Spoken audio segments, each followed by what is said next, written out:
when an elegant black woman, Evelyn, dines at one of the city's most exclusive restaurants. She's met with more than just poor service. She becomes the target of a racist waitress, Lily, who crosses an unforgivable line. Little does Lily know, watching from a corner table is Evelyn's son, Samuel, a man whose connection to the restaurant will turn this moment into an unforgettable reckoning.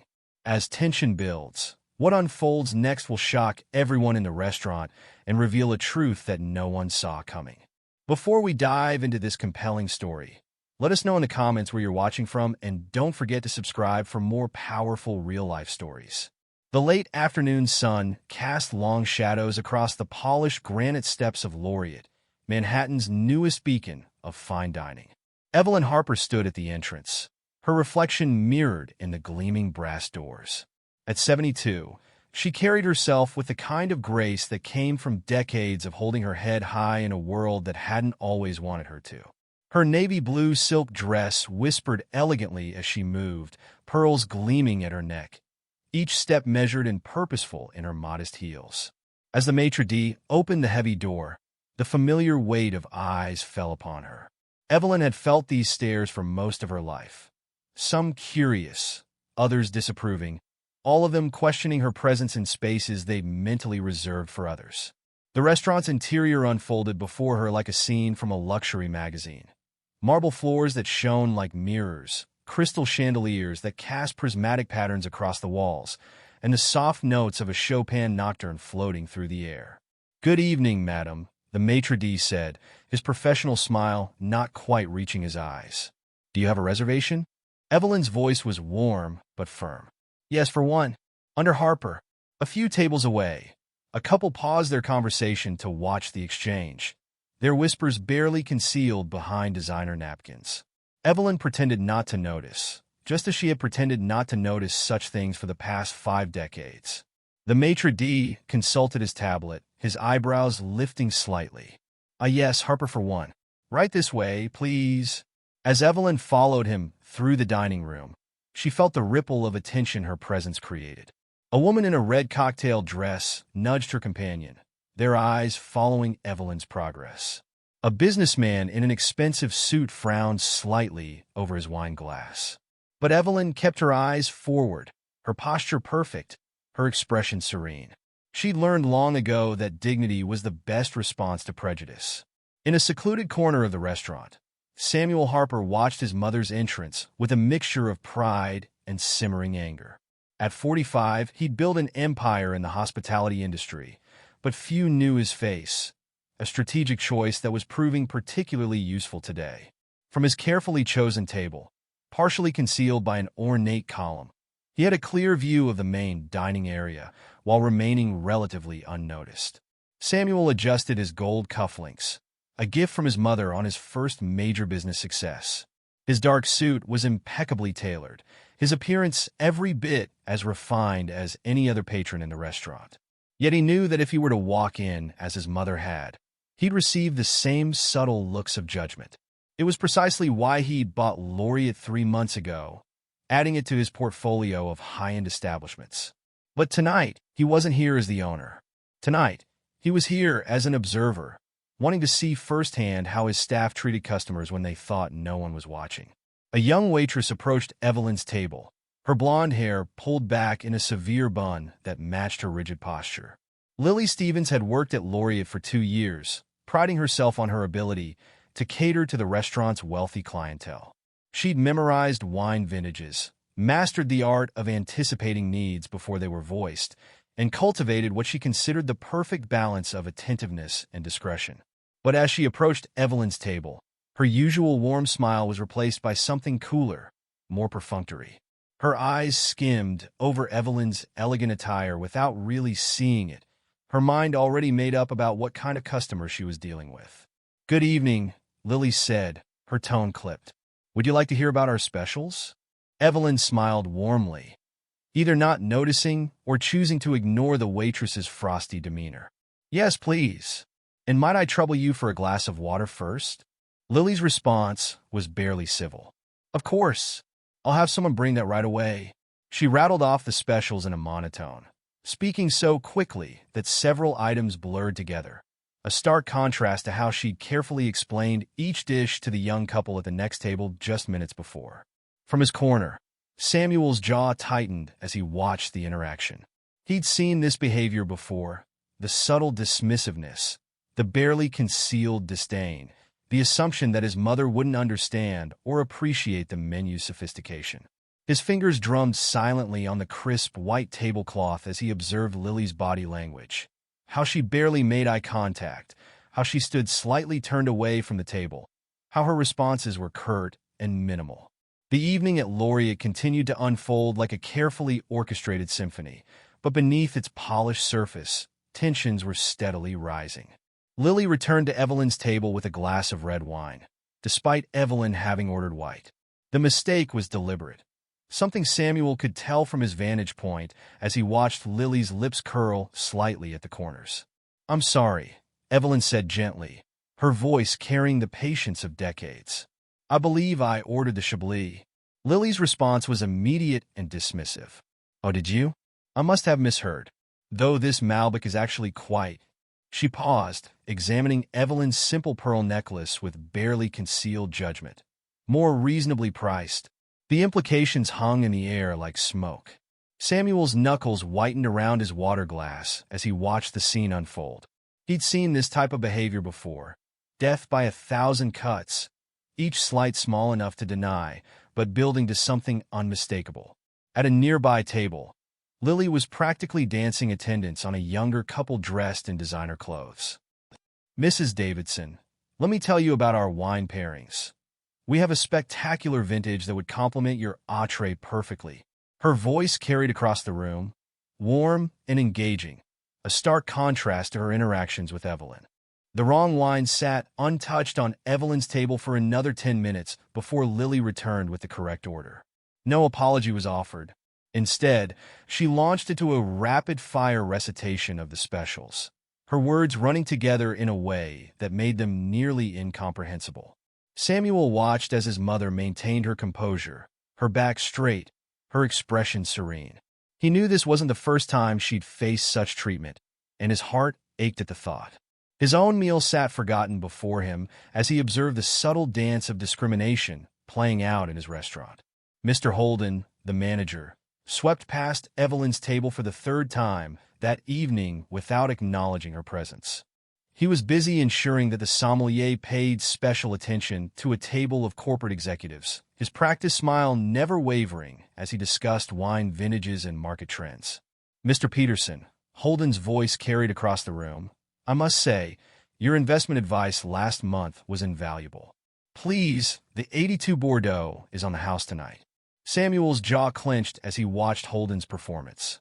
The manager was skilled at making certain guests feel like royalty while rendering others invisible. It was the kind of subtle exclusion that had probably been cultivated over years, perhaps so ingrained now that Holden didn't even recognize it in himself. The minutes stretched on, and Lily's behavior grew increasingly bold. When she returned to take Evelyn's order, her pen tapped impatiently against her notepad. "Have you had a chance to look over the menu?" she asked, though Evelyn had been waiting to order for nearly 20 minutes. "Yes, thank you," Evelyn replied, her dignity unchanged. "I'll have the Maine lobster thermidor." Lily's eyebrows shot up, her lips pursing in a way that made Samuel's blood pressure rise. "The lobster is one of our more premium items," she said, emphasizing the word premium as if explaining something to a child. "Perhaps you'd be more comfortable with the chicken?" From his corner table, Samuel had to physically stop himself from standing up. He watched as his mother simply smiled, her voice steady as she repeated her order. "The lobster will be fine, thank you." The evening continued its slow descent into increasingly obvious displays of prejudice. Lily's service grew more performatively poor. Water glasses left unfilled, bread basket forgotten, simple requests met with long delays. All while she lavished attention on other tables, her voice carrying across the restaurant as she detailed the evening's specials with enthusiasm and warmth to other guests. Mr. Holden's complicity in the situation became more apparent with each passing moment. He noticed Lily's behavior. Samuel could tell by the way his eyes occasionally flickered toward Evelyn's table, but he chose to do nothing. Instead, he continued his rounds of the dining room, stopping to chat with selected guests while steadfastly ignoring others. "Mr. Roberts," Holden's voice carried across the restaurant. "How wonderful to see you again. Is that a new Rolex? Impeccable taste as always." He spent several minutes discussing watch collections and golf handicaps, all while Evelyn sat with an empty water glass just a few tables away. The contrast between the restaurant's opulent setting and the treatment Evelyn was receiving grew sharper by the minute. Crystal chandeliers cast their warm glow over marble floors and fine linens. Soft classical music provided an elegant backdrop, and the subtle sense of fine cuisine wafted through the air. Yet in the midst of all this refinement, something ugly was unfolding. Samuel watched as other diners began to notice the situation. Some showed discomfort, quickly looking away when they witnessed Lily's behavior. Others seemed to share her prejudices, throwing sideways glances at Evelyn, as if her presence somehow diminished their own dining experience. A few appeared troubled but remained silent, their discomfort evident in their body language, but their unwillingness to intervene equally clear. The tension in the room continued to build as Lily's attitude grew increasingly bold. When she returned to check on Evelyn's water glass, finally, her movements were exaggerated, as if she were dealing with someone who didn't understand basic restaurant etiquette. "Everything all right here?" she asked, her tone suggesting she expected complaints but was already dismissing them. "Yes, thank you," Evelyn replied, her voice carrying the same warmth and dignity it had from the beginning. Her response seemed to irritate Lily even more, as if she'd been hoping for an excuse, for some confirmation of her prejudices. Samuel's frustration had been building steadily throughout the evening, but he forced himself to remain seated. He knew his mother well enough to understand that she had her reasons for wanting to see this through. Still, every fiber of his being wanted to stand up and put an end to this display of prejudice in his restaurant. The tension reached a new height when Evelyn politely requested to see the dessert menu. Lily's response was immediate and cutting. "Our desserts are quite sophisticated," she said, her tone dripping with condescension, "and they're priced accordingly. Perhaps you prefer the vanilla ice cream? It's our simplest option." A few heads turned at nearby tables, the comment too blatant to ignore. Samuel watched as his mother simply smiled, her voice steady as she replied, "I'm quite familiar with fine dining, dear. The menu will be fine." The evening had become a masterclass in dignity versus discrimination, with Evelyn maintaining her composure while Lily's behavior grew increasingly obvious. Samuel could see other staff members exchanging glances, some uncomfortable, others seeming to share Lily's attitudes. The whole scene was building towards something, though none of them, except perhaps Evelyn and Samuel, knew exactly what. As the evening progressed, the air in the restaurant grew thick with anticipation. Even those who had been trying to ignore the situation found their attention drawn to the quiet drama unfolding at Evelyn's table. The contrast between her calm dignity and Lily's escalating rudeness had become impossible to overlook. Samuel knew what was coming next. He'd seen that look in his mother's eyes before, the quiet patience of someone who had faced this kind of treatment before and knew exactly how to handle it. She sat perfectly still, her posture impeccable, waiting for her meal with the same grace she'd shown all evening. The tension in the room was palpable now, like the moment before a storm breaks. Samuel watched as Lily disappeared into the kitchen with Evelyn's order, his heart racing as he anticipated what might happen next. He'd seen enough to know that significant changes would need to be made at Laureate, but first, this situation would need to reach its inevitable conclusion. The luxurious surroundings seemed to mock the ugliness of the situation. The fine china and crystal, the expensive artwork on the walls, the subtle lighting designed to flatter and soothe. All of it stood in stark contrast to the display of prejudice that had been unfolding throughout the evening. The kitchen door swung open as Lily emerged with Evelyn's lobster thermidor, the dish perfectly plated on fine bone china. Steam rose from the expertly prepared meal, carrying with it the rich aroma of butter and herbs that would normally herald a dining experience of the highest caliber. But Lily's intentions were far from serving excellence. Instead of proceeding directly to Evelyn's table, she paused behind one of the restaurant's ornate marble columns, believing herself hidden from view. Her lips curled into a cruel smile as she glanced around furtively, checking to ensure no other staff members were watching. In her mind, she was alone with her prejudices and power over this particular diner's experience. What Lily didn't realize was that Samuel's carefully chosen seat provided him with an unobstructed view of this precise spot. He watched, his heart thundering in his chest, as Lily performed what she thought was her private act of malice. With deliberate spite, she leaned over the plate and spat directly into the lobster thermidor, her face contorted with a satisfaction that made Samuel's stomach turn. "That'll teach her to know her place," Lily muttered under her breath, adjusting the plate's presentation with false care. Samuel's hands gripped the edge of his table, his knuckles white with restrained fury. In all his years in the restaurant business, he'd seen discrimination take many forms, but this level of malicious degradation struck him to his core. The fact that it was directed at his mother, a woman who had faced and overcome countless such acts of prejudice throughout her life, made it all the more personal. Lily emerged from behind the column, her professional mask back in place as she approached Evelyn's table with the contaminated dish. She moved with an exaggerated flourish, her steps measured and deliberate, playing to her audience of regular patrons who had been watching the evening's drama unfold. "Your lobster thermidor, madam," she announced with false sweetness, placing the plate before Evelyn. "Do be careful, it's quite sophisticated." Before Evelyn could reach for her fork, Samuel rose from his seat. His movement was calm but purposeful, each step carrying the weight of authority that came from owning not just this restaurant, but dozens of others across the country. The soft lighting caught the gold of his cufflinks, his mother's gift, as he approached the table. "Allow me, mother," he said, his voice carrying clearly across the now-hushed dining room. With gentle precision, he lifted the plate away from her place setting, his eyes never leaving Lily's rapidly paling face. Evelyn looked up at her son, surprise flickering across her features before understanding dawned in her eyes. She had known he owned the restaurant, but hadn't expected him to be present tonight. A small smile played at the corners of her mouth as she watched the scene unfold. "Mother," Lily repeated, her voice barely a whisper as the color drained from her face.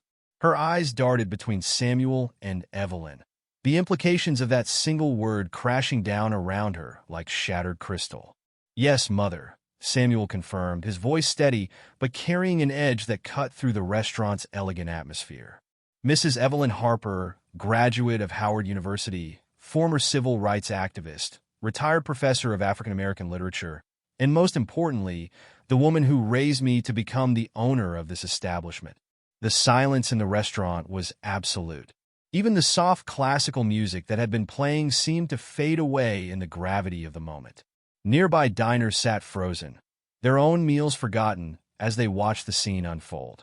I don't understand," Lily stammered, taking a small step backward. "You're the owner?" "Samuel Harper," he confirmed, setting the contaminated plate on a nearby service station. "I purchased Laureate 3 months ago, along with several other restaurants in Manhattan. Tonight, I came to observe how my staff treats customers when they think no one is watching." His gaze swept the dining room, taking in the other patrons, some of whom had the grace to look ashamed. "What I've witnessed has been educational." Mr. Holden, who had been hovering near the bar, quickly approached the table, his professional smile strained. "Mr. Harper, I had no idea you were joining us tonight. If there's been any misunderstanding..." "Misunderstanding?" Samuel's voice carried a quiet thunder that stopped Holden mid-sentence. "Let's be very clear about what I've observed this evening. I watched as this waitress deliberately provided poor service to my mother. I saw her bring the wrong wine, delay taking orders, and make condescending remarks about menu prices. I witnessed you, Mr. Holden, actively ignore a patron in distress while lavishing attention on others." He turned back to Lily, whose trembling had become visible. "But most disturbingly, I just watched you commit what I consider to be one of the most deplorable acts possible in food service, deliberately contaminating a customer's meal." Gasps erupted around the dining room. A woman at a nearby table pressed her hand to her mouth in shock. Lily's face, already pale, turned almost gray. I never," she began, but Samuel held up his hand. "Don't." I saw you behind the column. Every detail. He squared his shoulders, his voice taking on the tone of authority he developed over years of business leadership. Ms. Stevens, your employment at Laureate is terminated, effective immediately. Please collect your belongings and leave the premises. Lily stood rooted to the spot, tears welling in her eyes. Please, Mr. Harper, I need this job. I have bills to pay. As do many people. Samuel cut her off, including those you've deemed unworthy of basic respect. The fact that you're more concerned about your bills than the fact that you just attempted to serve contaminated food to a customer speaks volumes about your character. He turned to Mr. Holden, whose professional demeanor had crumbled entirely. As for you, Mr. Holden, your role as manager requires you to ensure every guest receives equal treatment and respect. Your failure to address Ms. Stevens' behavior, which I'm certain you noticed, makes you complicit in this discrimination. You're also terminated, effective immediately. The manager's face flushed red. Mr. Harper, surely we can discuss this. There's nothing to discuss, Samuel stated firmly. The culture of discrimination I've witnessed tonight ends now. Both of you, please leave. As Lily and Mr. Holden stood frozen in shock, Samuel addressed the entire restaurant, his voice carrying to every corner of the elegant space. Ladies and gentlemen, I apologize for this disruption to your evening. However, I believe it's important that you witness this moment. Discrimination has no place in my establishments or anywhere else. Every guest who walks through these doors deserves to be treated with dignity and respect, regardless of their race, gender, age, or any other factor. He turned to the remaining staff members, who had gathered at the edges of the dining room. This message extends to all of you. I expect excellence in both food and service, but more importantly, I expect basic human decency. What I've witnessed tonight falls far short of these standards. Lily finally found her voice again, though it quivered. I wasn't trying to... Yes, you were. Evelyn spoke for the first time, her voice gentle but firm. You made assumptions about me from the moment I walked in, treating me as less than human because of the color of my skin. You're not the first to do so, and sadly, you probably won't be the last. But perhaps this experience will teach you something valuable about judging others. Samuel placed a hand on his mother's shoulder, drawing strength from her quiet dignity. Mother, would you allow me to escort you to one of my other restaurants? I know a place where you'll be treated with the respect you deserve. Evelyn smiled warmly at her son. That would be lovely, dear. As they prepared to leave, another server, a young man who had been watching the scene unfold, stepped forward. Mr. Harper, Mrs. Harper, if you'd be willing to stay, I would be honored to serve you this evening. I can assure you that your experience from this point forward will be everything it should have been from the start. Samuel looked at his mother, who nodded slightly.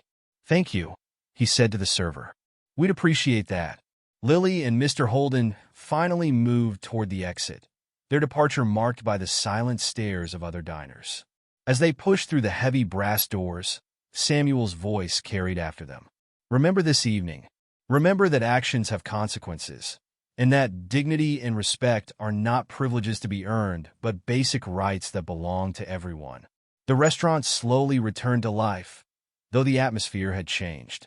Conversations resumed in hushed tones, and the remaining staff moved with renewed purpose, their attention to every guest notably more equitable. Samuel took a seat at his mother's table, and together they ordered a fresh meal, served by the young man who had stepped forward. As they dined, other patrons approached their table, some offering apologies for not speaking up sooner, others expressing admiration for how the situation was handled. Each time, Evelyn responded with the same grace she'd shown throughout the evening, while Samuel ensured that their meal remained uninterrupted. Later that night, as the last guests were leaving, Samuel stood in the center of his restaurant, addressing the remaining staff. Tomorrow, we begin a new chapter at Laureate. I'll be implementing mandatory training on diversity and inclusion for all employees. We'll be establishing clear protocols for reporting and addressing discrimination of any kind. This restaurant will set the standard for excellence not just in cuisine, but in human dignity. He turned to his mother, who had remained to witness this final moment of the evening. And we'll do this because every person who walks through these doors deserves nothing less than our best, not just in what we serve, but in how we serve it. Evelyn smiled at her son, pride evident in her eyes. You've built something remarkable, Samuel. Tonight, you've made it even better. As they left the restaurant together, the lights of Manhattan twinkling around them, Samuel thought about the events of the evening. What had started as a test of his restaurant service had become something more, a moment of reckoning, a stand against prejudice, and a reminder that sometimes the most powerful lessons come from the quietest dignity. The brass doors of Laureate closed behind them, but the impact of what had transpired would resonate far beyond its walls.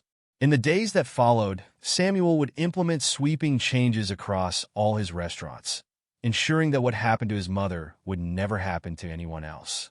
And somewhere in the city, a former waitress and manager would be left to reflect on the consequences of their actions, perhaps finally understanding that true service knows no color, and dignity belongs to all. The story of that evening at Laureate would be told and retold, not just as a tale of consequences, but as a reminder that change often begins with a single moment of courage, whether it's the quiet dignity of a woman facing prejudice or the resolute action of a son standing up for what's right. In the end, it wasn't just about a meal served or a lesson taught.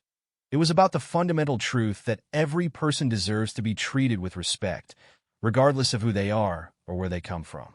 As Samuel and Evelyn walked arm in arm down the busy Manhattan street, their steps were in perfect sync, just as they had been throughout the evening. The night air was cool and fresh, carrying with it the promise of change and the satisfaction of justice served, not with violence or vengeance, but with dignity, grace, and the power of truth revealed at exactly the right moment. The city continued its endless symphony around them, but in their hearts, they knew that tonight, in one small corner of Manhattan, something important had shifted. It wasn't just about right and wrong, or power and prejudice. It was about the simple truth that every person deserves to be treated with dignity, and that sometimes the most powerful response to hatred is not more hatred, but the quiet strength of character that refuses to be diminished by it. And as they disappeared into the New York night, the lights of Laureate dimmed behind them, marking the end of one chapter and the beginning of another, not just for a restaurant, but for all those who had witnessed the power of standing up for what's right, with grace, dignity, and unwavering resolve. The morning after the incident at Laureate dawned bright and crisp over Manhattan. Samuel Harper sat in his corner office on the 42nd floor of a gleaming skyscraper, reviewing the emails and messages that had flooded his inbox overnight. News of the previous evening's events had spread through the restaurant industry like wildfire, carried by social media posts from dinner guests and whispered conversations among staff members at other establishments. His phone buzzed again. Another message from a restaurant industry publication requesting comment on what they were calling the Laureate incident. Samuel set the phone aside, focusing instead on the stack of documents before him. They outlined his new company-wide anti-discrimination policies, developed through the night with his legal team and human resources department. A gentle knock at his door drew his attention. "Come in," he called, already knowing who it would be. Evelyn Harper entered, elegant as ever in a cream-colored suit, her pearls catching the morning light. She carried 2 cups of coffee from the artisanal cafe downstairs, a morning ritual they'd shared whenever she visited his office over the years. "I thought you might need this," she said, placing 1 cup on his desk. "Though from the look of those papers, you haven't slept much to need it." Samuel smiled, taking the coffee gratefully. "There's too much work to be done to sleep. Last night opened my eyes to problems I should have seen sooner." "Don't be too hard on yourself," Evelyn said, settling into one of the leather chairs across from his desk. "Sometimes we need to see things firsthand to truly understand them." Samuel took a sip of his coffee, letting its warmth spread through him. "I've been thinking about all the times you must have faced similar treatment over the years. All the restaurants, stores, offices. Too many to count," Evelyn acknowledged, her voice carrying no bitterness, only wisdom.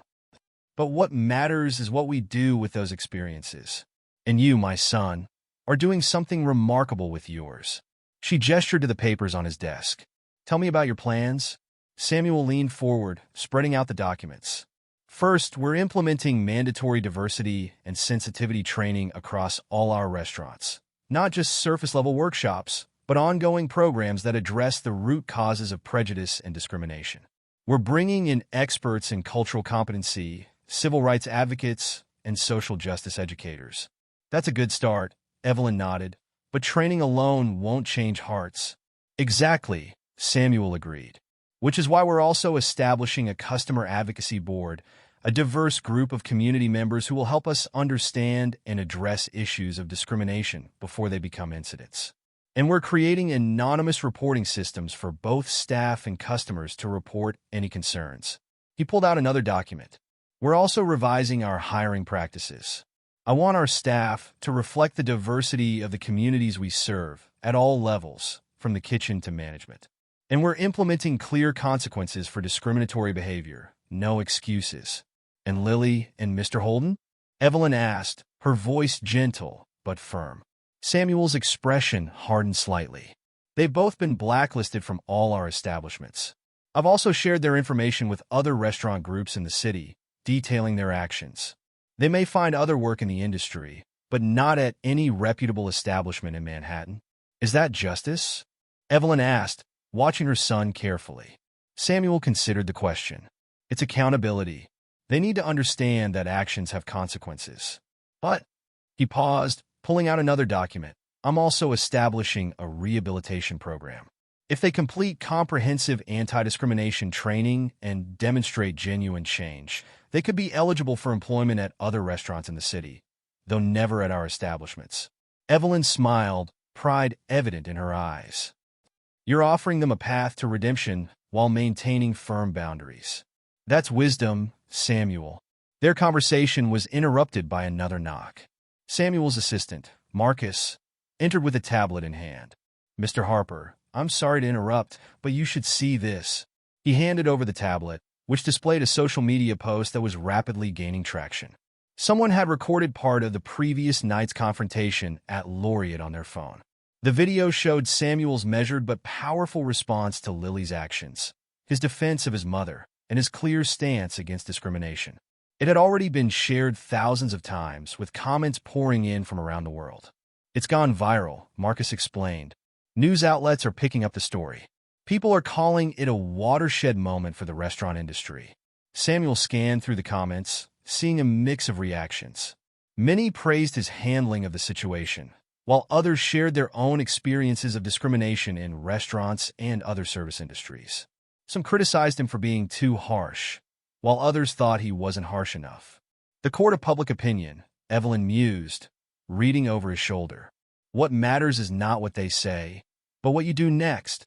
Samuel nodded, handing the tablet back to Marcus. Schedule a press conference for this afternoon. It's time to take control of this narrative and turn it into something constructive. As Marcus left to make arrangements, Samuel turned back to his mother. Will you stand with me at the press conference? Your dignity in the face of discrimination spoke volumes last night. People need to hear your perspective. Evelyn considered the request. Are you sure? This could become even bigger with my involvement. That's exactly why I want you there, Samuel replied. This isn't just about one incident or one restaurant.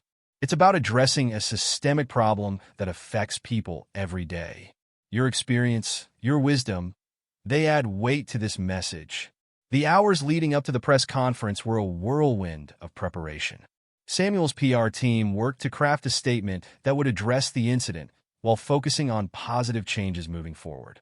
Legal advisors reviewed every word to ensure the message was clear, but protected the company from potential litigation. Through it all, Evelyn remained a calm presence, offering subtle suggestions that helped shape the message. By 3 o'clock, the conference room on the ground floor of Samuel's corporate headquarters was packed with journalists, industry representatives, and community leaders. Cameras flashed as Samuel and Evelyn took their places at the podium, the Harper Hospitality Group logo displayed prominently behind them. Samuel adjusted the microphone, his voice clear and confident as he addressed the crowd. Good afternoon. Last night, an incident occurred at Laureate Restaurant that has sparked significant discussion about discrimination in the service industry. While the specific events have been widely shared on social media, I want to focus not on what happened, but on what happens next. He outlined his plans for comprehensive change across his restaurant group: the training programs, the advocacy board, the revised hiring practices. Each point was delivered with the same quiet authority he displayed at Laureate the night before. But perhaps more importantly, he continued, I want to address a broader issue. What happened at Laureate isn't unique to one restaurant or one city. It's a reflection of prejudices that exist throughout our society. The only unusual aspect was that someone in a position to effect change witnessed it firsthand. He gestured to his mother. I'd like to introduce someone who has faced such discrimination with remarkable grace throughout her life. My mother, Evelyn Harper. Evelyn stepped forward, her presence commanding immediate respect. Thank you, Samuel. Last night, I experienced something that many people of color face regularly: the subtle and not-so-subtle ways that prejudice manifests in our daily lives. But what made last night different was not just my son's intervention, but the opportunity it presents for real change. She spoke about her experiences over the decades, from the civil rights era to the present day, weaving a narrative that helped contextualize the previous night's events. Her words carried the weight of lived experience, touching hearts and opening minds in a way that policy statements alone could not. As the press conference continued, questions came rapid fire from the assembled journalists. Some were pointed, others supportive, but Samuel and Evelyn handled each with thoughtful consideration. Mr. Harper, don't you think immediate termination was an extreme response? One reporter asked. In an industry centered around hospitality and service, deliberately contaminating a guest's food isn't just unprofessional. It's a violation of basic human dignity, Samuel replied. The response had to match the severity of the action. Another reporter raised her hand. Mrs. Harper, how do you feel about this incident becoming such a public story? Evelyn leaned into the microphone, her voice steady. If sharing my experience helps prevent others from facing similar treatment, then some good has come from it. But more importantly, this incident has sparked a necessary conversation about how we treat each other in public spaces. The questions continued for almost an hour, covering everything from specific policy changes to broader societal issues. Throughout it all, Samuel and Evelyn maintained their composure, turning each question into an opportunity to reinforce their message of positive change. As the press conference wound down, Samuel made one final announcement. Today, the Harper Hospitality Group is establishing the Dignity in Service Initiative, a foundation dedicated to promoting equality and respect in the service industry. We're committing $10 million to this cause over the next 5 years. The announcement drew applause from the crowd. As cameras flashed and reporters called out final questions, Samuel and Evelyn made their way from the podium, their heads held high.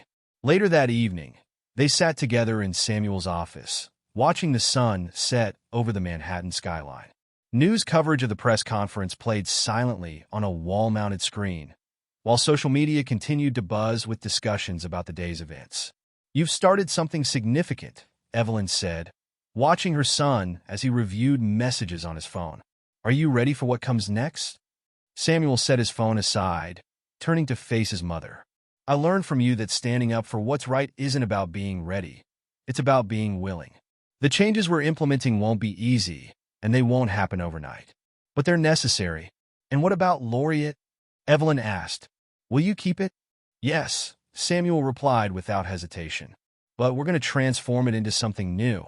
Starting next month, we'll be reopening it as Harpers, a restaurant that celebrates diversity not just in its staff and service, but in its menu. We'll feature cuisines and cooking techniques from around the world, creating a dining experience that brings people together rather than dividing them. Evelyn smiled, reaching out to take her son's hand. Your father would be proud of you, Samuel. He always said that true change happens when someone with the power to make a difference chooses to use that power for good. I learned that from both of you, Samuel replied, squeezing her hand. You taught me that dignity isn't just about how we carry ourselves. It's about how we treat others, especially when we think no one is watching. As night fell over the city, lights twinkled on in windows across Manhattan. In restaurants throughout the city, dinner service was beginning. Hundreds of small interactions between servers and guests, each one an opportunity for either prejudice or respect, discrimination or dignity. But in one corner office high above the streets, mother and son sat together, knowing that they had set something in motion that was bigger than themselves. The incident at Laureate wasn't just about one restaurant or one act of discrimination. It was about the moment when someone decided to take a stand, to say that enough was enough, and to back those words with actions that could create real change. The next morning, as Samuel walked into Laureate to oversee the beginning of its transformation, he passed the spot where his mother had stood just 2 nights before. The marble floors still gleamed, the crystal chandeliers still sparkled, but something fundamental had shifted. This space, which had been a stage for prejudice, would become a symbol of change. A reminder that sometimes the most powerful response to discrimination is not just calling it out, but creating something better in its place. And somewhere in the city, a former waitress and manager were beginning to understand the true cost of their actions, not just in lost jobs or damaged reputations, but in the opportunity they had missed to be part of something greater than themselves. Perhaps, in time, they would learn from their mistakes and find their own paths to redemption.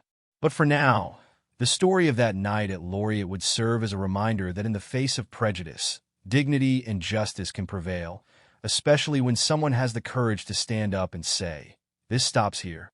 3 months had passed since the incident at Laureate, and the restaurant space had undergone a complete transformation.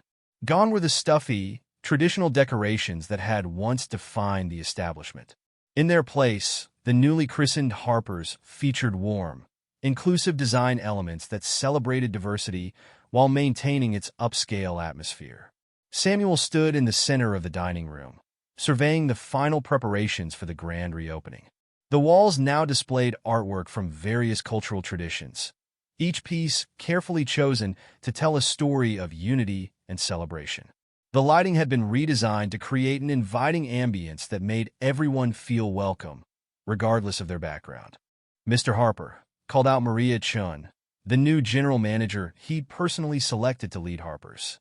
"The staff is ready for the final briefing before tonight's opening." Maria had come highly recommended, with 15 years of experience in the industry and a reputation for creating inclusive workplace cultures. In the 3 months she'd been overseeing the restaurant's transformation, she'd helped build a team that reflected the diversity of New York City itself. The staff gathered in a semicircle, their new uniforms crisp and professional. Unlike Laureate's stuffy formal wear, these uniforms have been designed for both comfort and style, allowing the staff to move easily while maintaining an elegant appearance. "Good evening, everyone," Samuel began, looking at each face in turn. "Tonight isn't just about opening a new restaurant. It's about setting a new standard for the industry. Each person who walks through those doors is to be treated with the same level of respect and dignity, no exceptions." He gestured to the diverse group before him: servers, hosts, kitchen staff, and support personnel from various backgrounds, ages, and experiences. "You are all chosen not just for your skills, but for your understanding of our mission. Harper's isn't just about serving exceptional food. It's about creating an environment where everyone feels valued." Maria stepped forward, clipboard in hand. "We've all completed the enhanced training program, and our systems for ensuring equitable service are in place. Each table will be monitored for service timing, and our customer feedback system is ready to go live." Samuel nodded approvingly. The training program he'd implemented had become a model for other restaurants in the city. It went beyond basic sensitivity training, incorporating real-world scenarios and requiring staff to demonstrate their understanding of cultural competency. The kitchen doors swung open, and executive chef James Wong emerged. He'd been recruited from one of San Francisco's top restaurants, drawn by the opportunity to create a menu that celebrated global cuisines while maintaining the highest culinary standards. "The kitchen is ready, Mr. Harper," Chef Wong reported. "Our menu represents dishes from 5 continents, each one authentic to its origins, but presented with modern sophistication. My team has been thoroughly trained on the cultural significance of each dish." The menu had been one of Samuel's proudest achievements in the restaurant's transformation. Instead of merely offering traditional fine dining fare, Harper's menu told stories through food, celebrating different cultures while paying proper respect to their origins. As the staff continued their preparations, the front doors opened, and Evelyn Harper entered, elegant as ever in a deep purple dress. She'd been instrumental in the restaurant's redesign, ensuring that every detail contributed to an atmosphere of inclusion. "The press is starting to gather outside," she informed Samuel, her eyes twinkling. "And I noticed quite a few familiar faces from the industry. Word has spread about tonight's opening." Indeed, the reopening of Harpers had become one of the most anticipated events in New York's dining scene. The story of what had happened at Laureate had sparked ongoing discussions about discrimination in the service industry, and many were eager to see how Samuel Harper would translate his promises into action. "Is everything ready for the ceremony?" Samuel asked, adjusting his tie. "Yes," Evelyn replied. "The ribbon is in place, and the photographers are setting up. But there's something else you should see." She led him to the window, where they could see the growing crowd outside. Among the well-dressed industry professionals and media representatives, there was another group, ordinary people from all walks of life, drawn by the restaurant's promise of inclusive fine dining. "They've been sharing their own stories on social media," Evelyn explained, showing him her phone. "Look at this hashtag Dignity in Dining. People are talking about their experiences with discrimination and their hopes for change." Samuel scrolled through the posts, moved by the personal stories being shared. The incident at Laureate had clearly struck a chord, becoming a catalyst for broader conversations about respect and equality in public spaces. At precisely 6 o'clock, the ceremonies began. Samuel and Evelyn stood together at the entrance, cameras flashing as they prepared to cut the ribbon. But before doing so, Samuel raised his hand for attention. 3 months ago, an incident in this very space showed us how far we still have to go in creating truly inclusive environments, he began. "Tonight, we're not just opening a restaurant. We're making a statement about who we are as a society and what we expect from our public spaces." He turned to his mother. "None of this would have been possible without the dignity and grace shown by my mother, Evelyn Harper, in the face of discrimination. She taught me that the best response to prejudice is not anger, but action. That's why I'm pleased to announce that the first annual Dignity in Service Award, along with a grant of $50,000, will be presented in her name to organizations working to combat discrimination in the service industry." Applause erupted from the crowd. Evelyn, typically composed, wiped a tear from her eye as she helped her son cut the ribbon. The doors of Harper's opened, and the future of inclusive dining in New York City began. Inside, the evening unfolded like a symphony of service excellence. The staff moved with practiced precision, ensuring that every guest, whether a celebrity food critic or a curious local, received the same high level of attention and respect. In the kitchen, Chef Wong orchestrated his team with the skill of a conductor, sending out dishes that told stories of cultural heritage and innovation. Each plate that left the kitchen was accompanied by a small card explaining the dish's origins and significance, turning dinner into an educational experience without sacrificing sophistication. Maria moved through the dining room, her trained eye catching every detail. She noticed a young server spending extra time explaining the menu to an elderly couple, patiently answering their questions about unfamiliar ingredients. At another table, a host was arranging for a quiet corner table for a guest who used sign language to communicate. As the evening progressed, Samuel made his way through the restaurant, stopping to chat with guests and staff alike. He paused at one table where a family, clearly not regular fine dining patrons, was celebrating a special occasion. "Is everything to your satisfaction?" he asked warmly. The father, looking slightly overwhelmed but happy, nodded. "We've never been to a place like this before," he admitted. "We weren't sure we'd fit in, but your staff has made us feel so welcome." These were the moments that made all the work worthwhile. Samuel remembered his mother's words about the importance of making everyone feel valued, regardless of their background or experience with fine dining. Near midnight, as the last guests were finishing their meals, a familiar face appeared at the door. It was Thomas, one of the servers who had witnessed the incident at Laureate. He'd been invited to join the staff at Harper's, but had initially declined, feeling guilty about not speaking up that night. "Mr. Harper," he said, approaching Samuel, "I've been following everything you've done here. The changes you've made, they're incredible. I was wondering if that offer to join your team might still be open." Samuel studied the young man thoughtfully. The position is still available, but I have to ask, what would you do differently now if you saw discrimination happening? Thomas straightened his shoulders. I wouldn't stay silent. That night taught me that not speaking up makes you part of the problem. I want to be part of the solution. Report to Maria tomorrow morning, Samuel replied with a smile. We'll start your training right away. As the restaurant finally closed for the night, the staff gathered for a final meeting. The evening had been a success by every measure. The food, the service, the atmosphere had all exceeded expectations. But more importantly, they had shown that fine dining could be both exclusive and inclusive, maintaining high standards while welcoming all. Evelyn, who had stayed throughout the evening, addressed the staff. Tonight, you've all been part of something special. You've shown that excellence in service isn't about treating some people better than others. It's about treating everyone with the same high level of respect and care. Samuel added his own words of praise, but his mind was already on the future. Harpers was just the beginning. The Dignity in Service Initiative was receiving applications from restaurants across the country, all wanting to learn how to create more inclusive environments. Training programs were being developed, policies were being shared, and a movement was growing.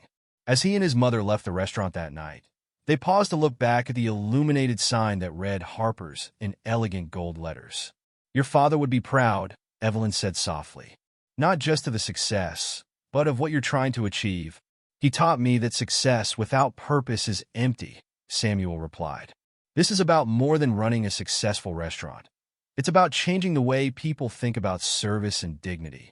They walked together through the quiet streets of Manhattan, passing other restaurants where similar changes were beginning to take hold.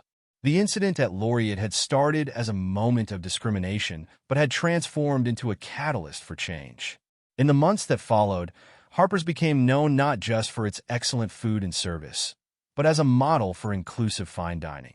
Industry publications wrote about its training programs. Other restaurants sought advice on implementing similar policies, and slowly but surely, the culture began to shift. Lily and Mr. Holden's story didn't end with their dismissal. Both had initially struggled to find work in the industry, but eventually, Lily enrolled in the rehabilitation program Samuel had established. She completed the training, acknowledged her mistakes, and now works at a restaurant in Brooklyn, where she trains new staff on the importance of unbiased service. Mr. Holden took longer to accept responsibility for his role in enabling discrimination, but eventually, he too sought to make amends. He now consults with restaurants on developing inclusive management practices, using his own experience as a cautionary tale. 1 year after the opening of Harpers, Samuel stood at another podium, this time addressing a conference of restaurant industry leaders. The Dignity in Service Initiative had grown beyond his initial vision, becoming a movement that was changing the face of hospitality. The incident that sparked this change wasn't unique, he told the assembled crowd. What was unique was our response to it. We chose to view it not as a problem to be managed, but as an opportunity to create real change. In the audience, Evelyn sat proudly watching her son. She thought about all the times she'd faced discrimination over the years, all the quiet indignities she'd endured with grace. Now, that grace had been transformed into action, creating ripples of change that would benefit generations to come. The story of Laureate, now known throughout the industry, had become more than just a cautionary tale. It was a reminder that change often begins with a single moment of courage, whether it's the dignity of someone facing discrimination or the determination of someone standing up against it. As Samuel concluded his speech, he shared a final thought that captured the essence of everything they'd achieved. In the end, true hospitality isn't about fancy foods or elegant surroundings. It's about recognizing and honoring the dignity in every person who walks through our doors. That's not just good service. It's our responsibility as human beings. The legacy of that night at Laureate continued to grow, touching lives far beyond the confines of a single restaurant. In break rooms and training sessions across the country, servers and managers discussed the importance of unbiased service. In culinary schools and hospitality programs, students learned about the Harper case study and its impact on the industry. But perhaps the most meaningful change could be seen in the small, daily interactions in restaurants everywhere. In the way servers greeted their guests, in the respect shown to every customer, and in the growing understanding that true hospitality knows no boundaries of race, class, or culture. And in a transformed space in Manhattan, where prejudice had once reared its ugly head, Harpers continued to set the standard for what inclusive fine dining could be, a place where excellent food and service went hand in hand with dignity and respect for all. What began as an act of cruelty from Lily led to a powerful display of justice, exposing the deep-rooted flaws within the establishment. But more than that, it highlighted the strength and grace of Evelyn, whose quiet dignity in the face of discrimination inspired her son to take action. This isn't just a story about a mother and son. It's a story about the importance of standing up to prejudice and demanding respect, no matter the circumstances. Because in the end, true power isn't in status or wealth. It's in character and integrity. Before you go, don't forget to subscribe for more powerful stories like this one. Thank you for watching.